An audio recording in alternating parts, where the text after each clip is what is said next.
Le cash-in Money in the Bank de Seth Rollins qui redevient champion du monde poids lourd et le retour de Brock Lesnar ont beaucoup fait, lors de SummerSlam, ont beaucoup fait parler.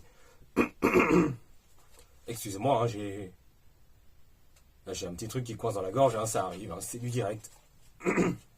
En tout cas, bonjour à tous les amis, j'espère que vous allez tous très bien. Moi ça va très bien et très content de vous retrouver pour une nouvelle vidéo. Hein. Et comme je disais en introduction, le cash-in Money in the Bank avec succès de Seth Rollins qui redevient champion du monde poids lourd et le retour de Brock Lesnar lors de SummerSlam ont fait beaucoup parler. Mais il y a un match qui a fait pas mal parler aussi. Hein.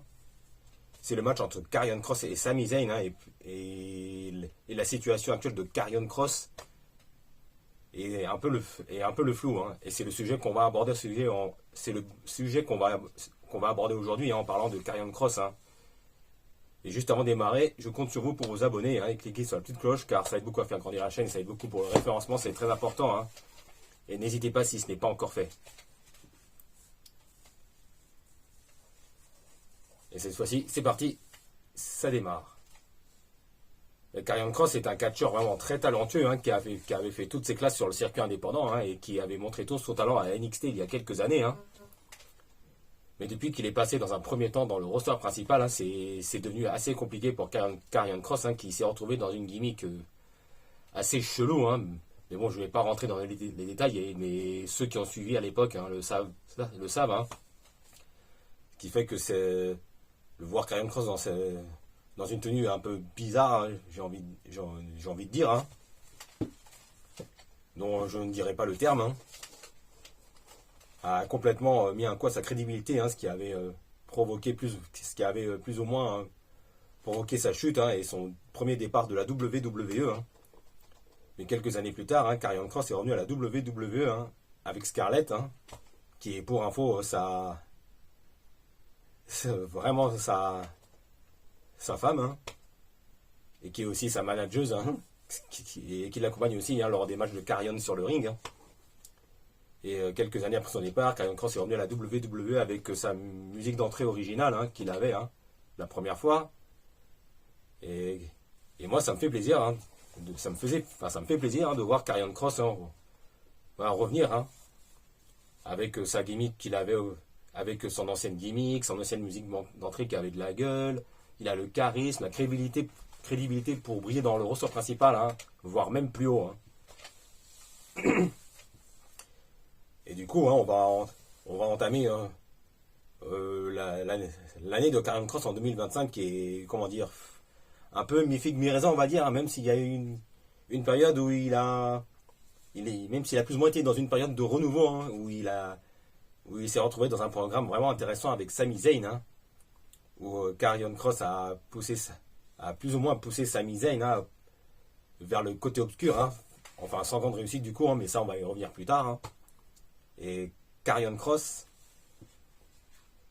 s'est retrouvé dans un match, dans un PLE, hein, face à Sami Zayn, hein, et voir Karrion Kross dans un match en PLE, hein, ce n'était plus arrivé depuis, je crois, 2022, si je ne dis pas de bêtises, mais je ne sais plus quel PLE.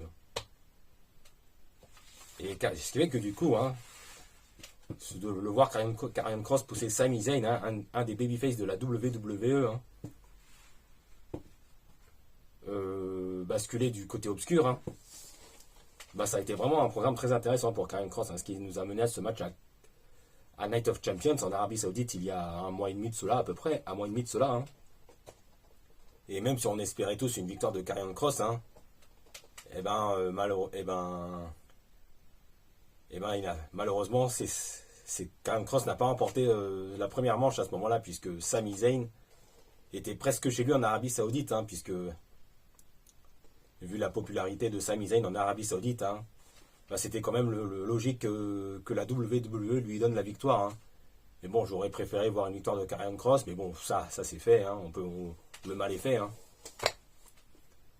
Et ensuite, on a eu la seconde manche à Raw, hein, qui s'est terminée par une victoire de Karrion Kross, hein, ce qui nous a amené à la situation où les deux catcheurs se sont retrouvés à égalité un partout, la balle au centre. Hein. Ce qui nous a amené à la belle lors de SummerSlam. Hein. Et moi, j'en attends enfin, moi j'en attendais de ce match, hein, enfin, comme tout le monde, hein, j'imagine. Hein. Et au final, cette conclusion, enfin, cette belle entre Karrion Kross et Sami Zayn, c'était vraiment la déception de ce SummerSlam, j'ai envie de dire. Hein. Enfin, on pourrait citer Solo Sikoa face à Jacob Fatu en style cage match, mais bon, ça c'est un autre sujet. Hein.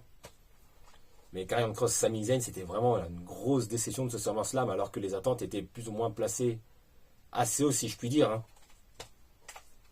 Et le match n'a même pas duré 10 minutes. Hein. Et au final, hein, c'est Sami Zayn qui remporte la rivalité en remportant son dernier match face à Karrion Kross. Hein. Et Sami Zayn disant à Karrion Kross que ça y est, c'est terminé, je passe à autre chose. Hein. Ce qui veut dire clairement que la rivalité entre Kross et Zayn est bel et bien terminée.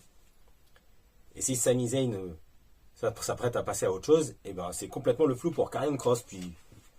Car Karrion Kross actuellement arrive en fin de contrat à la WWE en ce mois d'août. Enfin, je ne sais pas si son contrat prend fin ce week-end ou dans les semaines qui viennent, mais en ce mois d'août, Karrion Kross est en fin de contrat. Hein. Et il y a des spéculations comme quoi hein, la WWE ne prolongerait pas le contrat de Karrion Kross. Ce qui voudrait dire que Karrion Kross serait probablement sur le départ de la WWE. Hein. Et si Karrion Kross venait à s'en aller, hein, ben c'est vraiment dommage, hein, car il avait tout pour briller à la WWE. Il avait la crédibilité, le charisme, la musique d'entrée, Scarlett, sa réelle compagne qui l'accompagne sur les rings, hein, à chaque match. Hein. Et franchement, c'est dommage, hein, puisque Triple H avait tout pour faire briller Karrion Kross. Hein. Ben, je ne sais pas ce qui s'est passé, hein, ces dernières semaines hein, concernant Karrion Kross, mais ça aura été un des gros gâchis de ces dernières années, hein, Karrion Kross, alors qu'il avait tout pour briller. Hein, et avec pourquoi pas un statut de futur main eventer. Mais bon, hein, même si qu'il parte ou qu'il reste, hein, si Karrion Kross venait à rester à la WWE au final, hein, bah, ça risque quand même de se compliquer pour la suite pour Karrion Kross. Hein. C'est-à-dire bon catcheur, bonne crédibilité, et qui risque de rester éternellement dans la mid-card, hein, à l'instar d'un Finn Balor ou d'un Dolph Ziggler il y a quelques années. Et si Karrion Kross venait à partir, hein, ce serait vraiment, vraiment dommage. Hein. Car franchement, il a ce qu'il faut pour briller. Hein. Et moi, j'espère vraiment que Karrion Kross va rester à la WWE, mais bon, hein, au vu de ce qui se passe ces dernières semaines, hein, le départ de Karrion Kross de la compagnie semble quand même assez probable. Voilà les amis, je crois que c'est tout pour aujourd'hui, hein, mais j'avais envie de faire cette vidéo avec vous, hein, car je tenais à faire cette vidéo hein, concernant Karrion Kross, hein, qui est possiblement sur le départ. Et que dire de plus, bah, je crois que c'est tout. Hein, et alors, je tourne la vidéo, je ne sais pas quand elle sortira. Hein, mais en tout cas, je vous souhaite une bonne journée, une bonne après-midi ou une bonne soirée. Enfin, alors, vous regardez la vidéo. Et n'oubliez pas les amis, on se retrouve très vite.